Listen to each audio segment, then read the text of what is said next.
Hello, welcome everyone to Exam Sage. आप सभी का बहुत बहुत स्वागत है एग्जाम सेज चैनल में। और आज मैं आप लोगों को बताने जा रही हूँ क्लास 11 का सिलेबस। आप सभी देखेंगे क्लास 11 के जो स्टूडेंट्स हैं और क्लास 11 का जो सिलेबस है वो मैं आप लोगों को बता दूं कि क्लास 11 का जो सिलेबस है वो आपके कॉम्पिटिटिव एग्जाम के लिए भी बहुत इम्पोर्टेंट है। तो जो 11 क्लास में है वो तो इसको देखेंगे ही, और साथ में जो कंपटीशन की तैयारी कर रहे हैं, जैसे नीट की तैयारी जो कर रहे हैं या फिर यूपीएससी की भी तैयारी कर रहे हैं, तो उसमें भी क्लास 11 का सिलेबस बहुत ज़्यादा इम्पोर्टेंट है। तो इसलिए आज मैं क्लास 11 का सिलेबस आपको बताने वाली हूँ। फर्स्ट,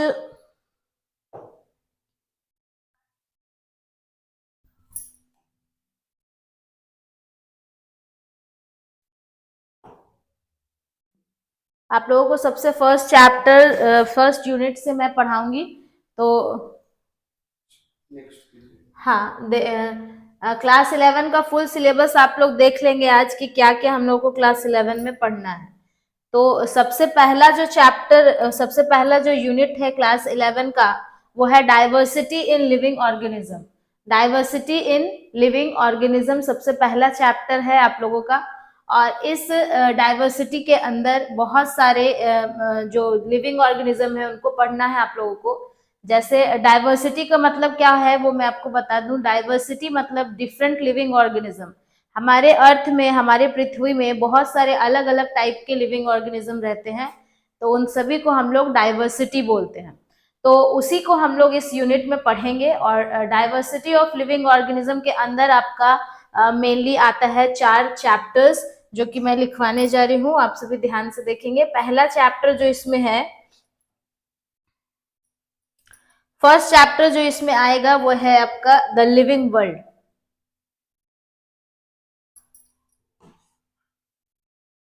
फर्स्ट चैप्टर आपका आएगा द लिविंग वर्ल्ड।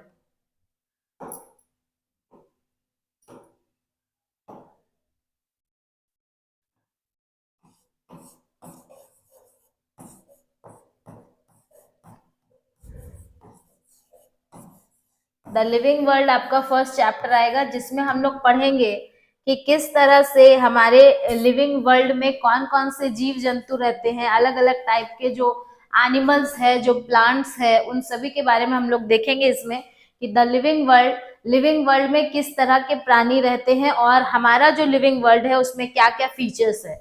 दूसरा जो चैप्टर आपका आएगा इसमें वो है बायोलॉजिकल क्लासिफिकेशन। आपका दूसरा जो चैप्टर आएगा वो है बायोलॉजिकल क्लासिफिकेशन।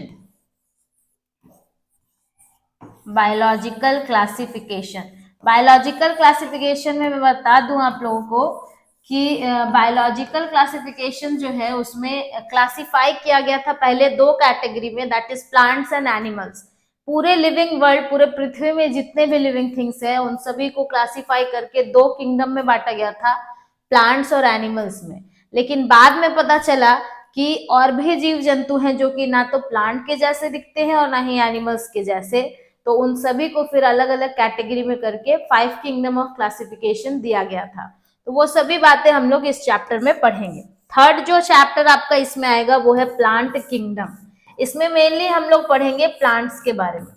जितने भी प्लांट्स है उन सभी प्लांट्स के बारे में हम लोग इसमें पढ़ेंगे।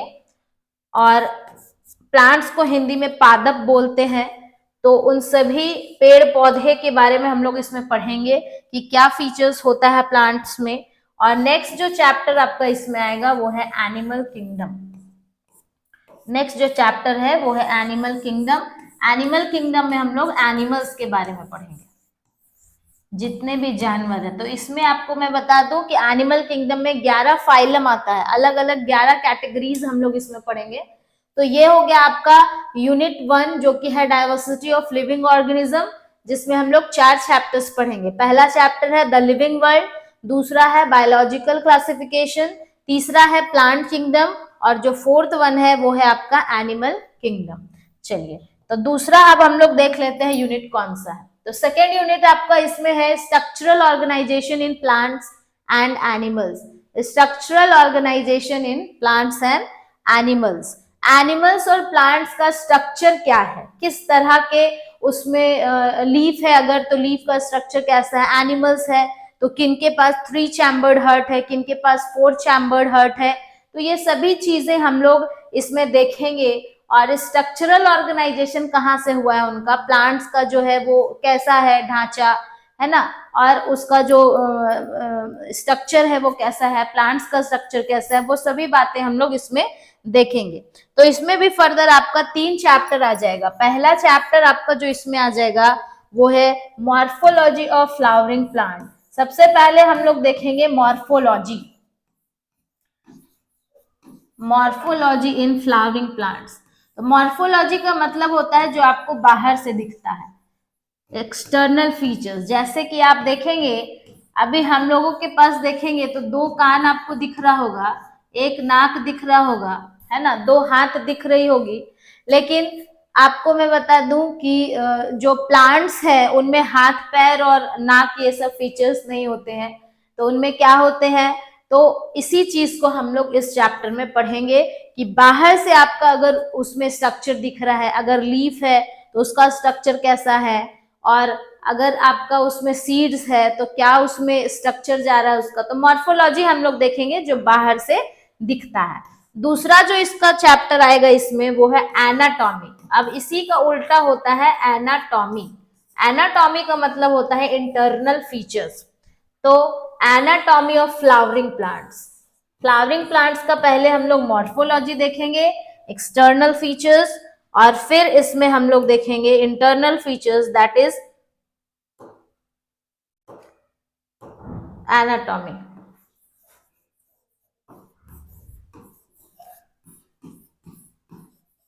नेक्स्ट जो चैप्टर आपका इसमें आ जाएगा स्ट्रक्चरल ऑर्गेनाइजेशन में वो है स्ट्रक्चरल ऑर्गेनाइजेशन इन एनिमल्स।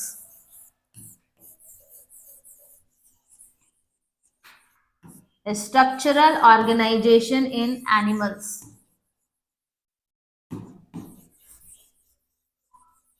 अब हम लोग एनिमल्स का स्ट्रक्चर देखेंगे।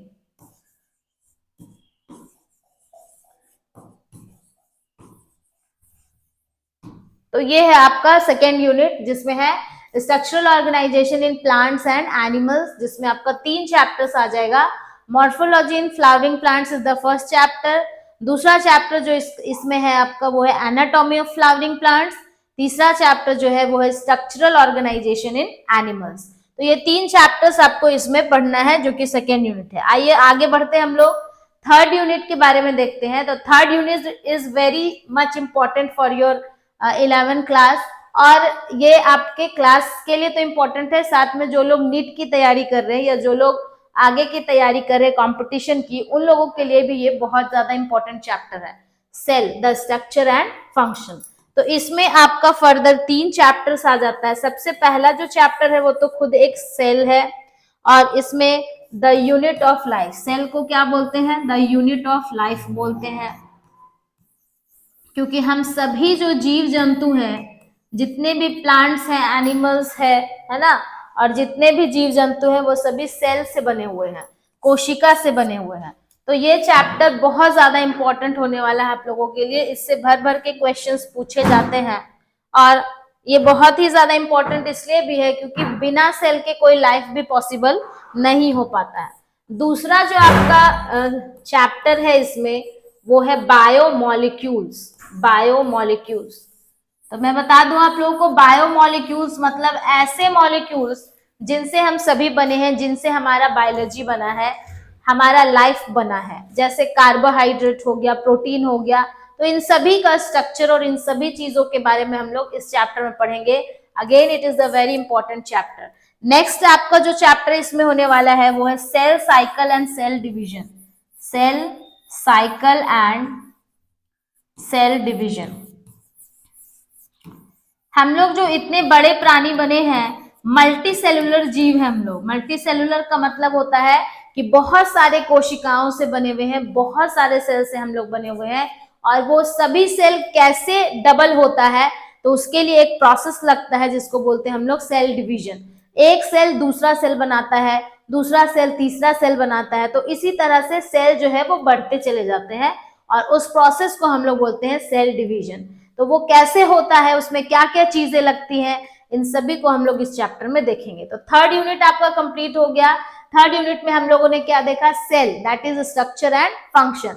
और पहला चैप्टर इसमें जाने वाला है सेल, दूसरा चैप्टर इसमें जो है वो है बायोमोलिक्यूल्स, और तीसरा चैप्टर जो इसमें है वो है cell cycle and cell division.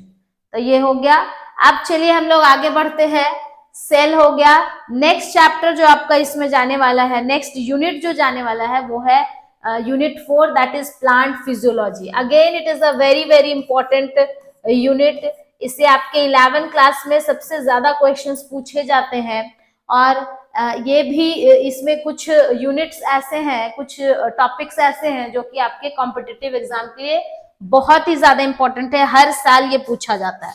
तो चलिए देखते हैं, इसमें अगेन 3 चैप्टर्स जाने वाले हैं। पहला चैप्टर जो इसमें है वो है फोटोसिंथेसिस, प्रकाश संश्लेषण जिसको बोलते हैं, फोटोसिंथेसिस।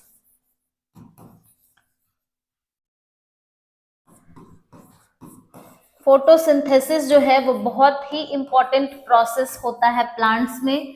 बिना फोटोसिंथेसिस के प्लांट्स जो है वो जीवित नहीं रह सकता है, क्योंकि वो ऑटोट्रॉप्स होता है, अपना भोजन खुद बनाता है। तो अपना भोजन खुद बनाएगा तो उसको कौन सा प्रोसेस लगता है, फोटोसिंथेसिस के थ्रू। नेक्स्ट जो चैप्टर आपका जाने वाला है इसमें वो है respiration, respiration in plants. Respiration मतलब क्या होता है, जितने भी चीजों को हम खाते हैं वो सभी चीज एटीपी में कन्वर्ट होती है, और वो सभी चीजें जो एटीपी में कन्वर्ट हो रही हैं तो उसके लिए जो प्रोसेस लगता है वो है रेस्पिरेशन। तो रेस्पिरेशन प्लांट्स में कैसे होता है, ये सभी चीज हम लोग इस चैप्टर में देखेंगे, कवर करेंगे। नेक्स्ट जो चैप्टर आपका जाने वाला है इसमें वो है plant growth and development, plant growth and development. आप देखेंगे हम लोग भी बड़े होते हैं तो उसी तरह से प्लांट्स भी जो है वो बड़े होते हैं, प्लांट का ग्रोथ होता है, डेवलपमेंट होता है, फ्लावरिंग होती है ना, फ्रूट्स भी आते हैं, डेवलपमेंट। अगर अच्छे से ग्रोथ प्लांट्स का नहीं होगा तो प्लांट्स जो है वो आगे नहीं बढ़ेगा, और प्लांट्स अगर बढ़ेगा ही नहीं तो आप देखेंगे कुछ कुछ प्लांट्स में ग्रोथ उसका रुक जाता है, और फिर अच्छे फल हमें नहीं मिल पाते हैं, अच्छे जो फ्रूट्स है वो हमें नहीं मिल पाते हैं, और प्लांट का डेवलपमेंट, ओवरऑल डेवलपमेंट रुक जाता है। तो इन सभी चीजों के लिए प्लांट ग्रोथ में क्या क्या चीजें चाहिए, कौन कौन से मिनरल्स चाहिए, कौन कौन सी चीजें इंपॉर्टेंट है, वो सभी हम लोग इस चैप्टर में कवर करेंगे। तो चलिए यूनिट 4 भी आपका कंप्लीट हो गया। यूनिट 4 में हम लोगों ने क्या देखा, प्लांट फिजियोलॉजी, प्लांट के पूरे फिजियोलॉजी के बारे में हम लोग देखेंगे, जिसमें 3 चैप्टर्स आपका आया। पहला है फोटोसिंथेसिस इन हायर प्लांट्स, पहले हम लोग पढ़ेंगे प्रकाश संश्लेषण कैसे होता है प्लांट्स में।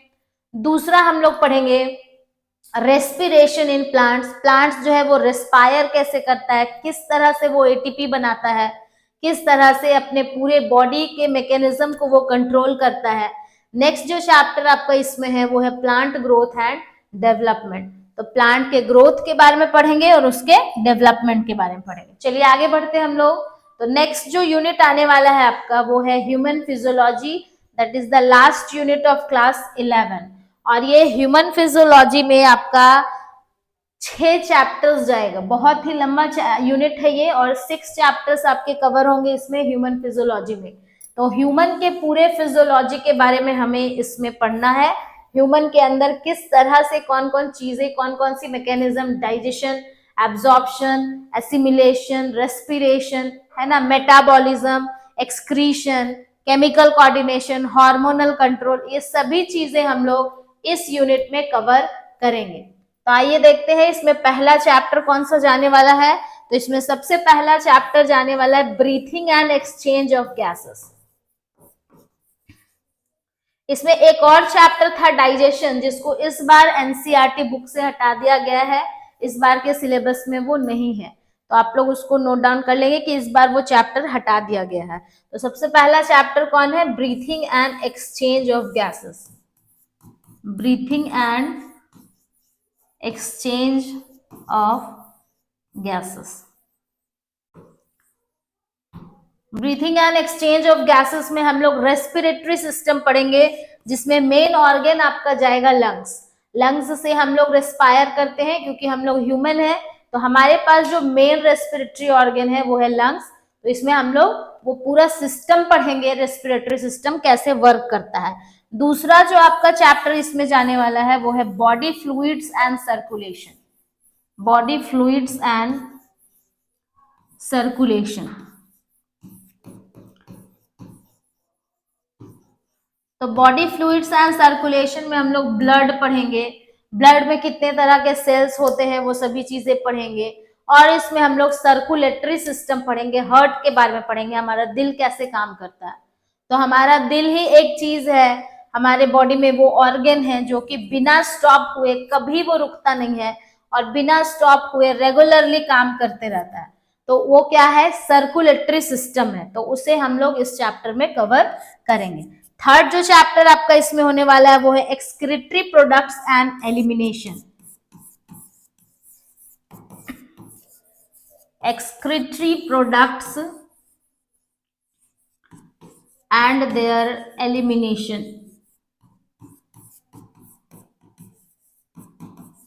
एक्सक्रीटरी प्रोडक्ट्स, हमारे बॉडी में जितने भी वेस्ट मटेरियल्स होते हैं वो बॉडी से बाहर निकलना बहुत जरूरी है। अगर वो बॉडी से बाहर नहीं निकलता है तो वो हमारे बॉडी में कहीं ना कहीं रह जाता है, स्टोर हो जाता है, और उसी की वजह से हमें बहुत सारी बीमारियां भी होने लगती है।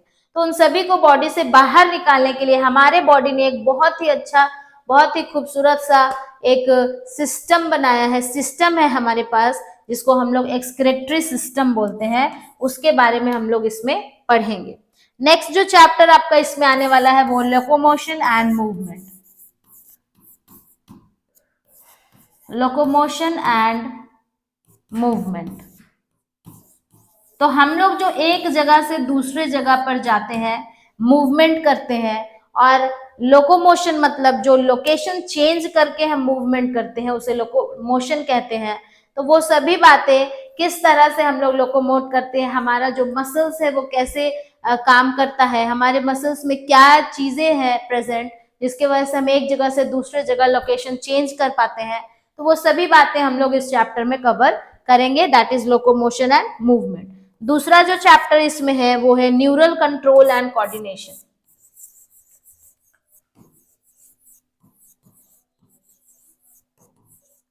Neural control and coordination.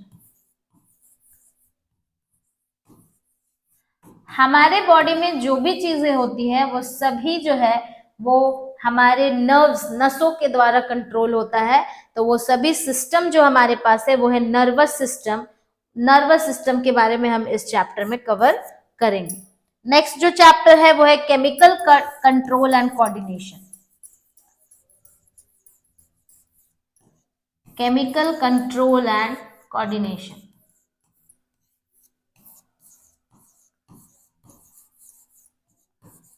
Chemicals हमारे बॉडी में बहुत ही इंपॉर्टेंट है, that is enzymes and hormones. तो इस चैप्टर में हम लोग हॉर्मोन्स कवर करेंगे। जितने भी तरह के हॉर्मोन्स है हमारे बॉडी में वो सभी हॉर्मोन्स ग्लैंड से निकलते हैं, अलग अलग ग्रंथियों से निकलता है। हमारे बॉडी में अलग अलग टाइप के ग्रंथि प्रेजेंट है, और वो सभी ग्रंथियां जो है, जो ग्लैंड्स, उसको इंग्लिश में ग्लैंड्स बोलते हैं और हिंदी में उसको हम लोग ग्रंथि बोलते हैं। तो जितने भी ग्लैंड्स है हमारे बॉडी में उन सभी ग्लैंड्स के थ्रू ही हमारे बॉडी में सारा कंट्रोलिंग पावर आता है। जो भी चीज हमारे बॉडी में हो रही है, जो सिस्टम हमारे बॉडी में इतना सारा लगा हुआ है, वो सभी को कंट्रोल करने के लिए हमारा बॉडी जो है वो हॉर्मोन्स रिलीज करता है। समय समय पर अलग अलग हॉर्मोन्स रिलीज होते हैं और अलग अलग टाइप के कंट्रोल को संभालते हैं।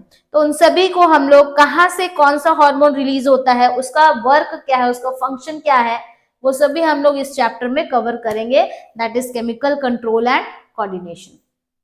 तो यूनिट 5 लास्ट यूनिट है आपके 11th क्लास में, दैट इज ह्यूमन फिजियोलॉजी। और इसमें हम लोग टोटल कितने चैप्टर्स पढ़ रहे हैं, 6 चैप्टर्स। पहला चैप्टर आपका इसमें जा रहा है breathing and exchange of gases. दूसरा चैप्टर इसमें आपका जा रहा है body fluids and circulation. Third chapter जो जा रहा है वो excretory products and there elimination. Fourth जो जा रहा है वो है लोकोमोशन एंड मूवमेंट। फिफ्थ जो है वो न्यूरल कंट्रोल एंड कोऑर्डिनेशन। और 6th जो है वो है केमिकल कंट्रोल एंड कोऑर्डिनेशन। तो ये हो गया आपका सिलेबस। टोटल 11 क्लास का सिलेबस आज कवर मैंने करवा दिया है आप लोगों को। तो आई होप कि आप लोग इसको नोट डाउन कर लेंगे और अच्छे से सभी चीजें देखेंगे सिलेबस को। सिलेबस समझ में आ गया होगा तो हम लोग नेक्स्ट डे से क्लास शुरू करेंगे।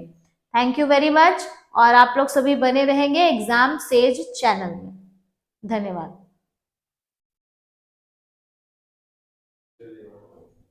कैसा